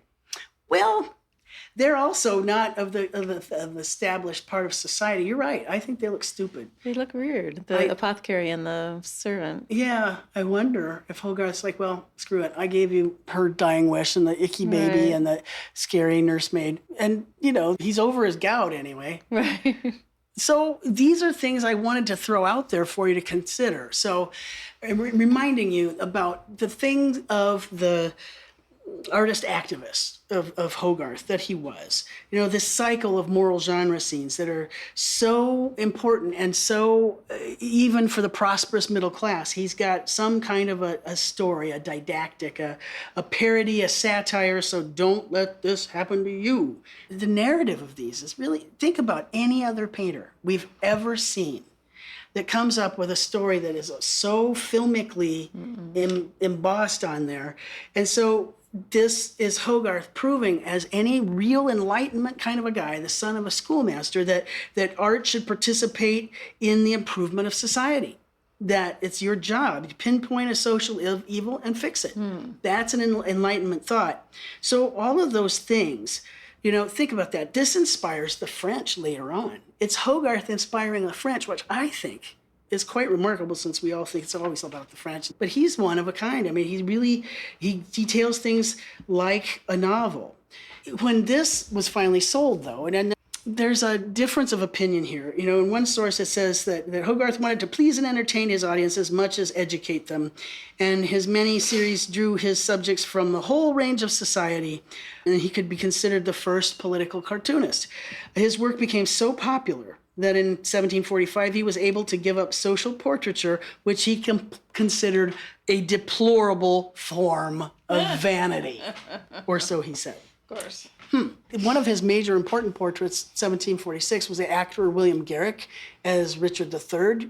Hogarth says that he was paid 200 British pounds sterling, which was more than any English artist had ever received for a single portrait. Whoa. He was doing all right with that. Well, Of course, he's money. still not Sir Joshua Reynolds or any of those boys. But There are others that would say that perhaps he was too honest in his portraiture and he didn't flatter his sitters enough. It doesn't matter. He made a good bit of money. And what I wanted to get back to was that, you know, he says, okay, no more portraiture. And he returns to doing scenes about everyday life.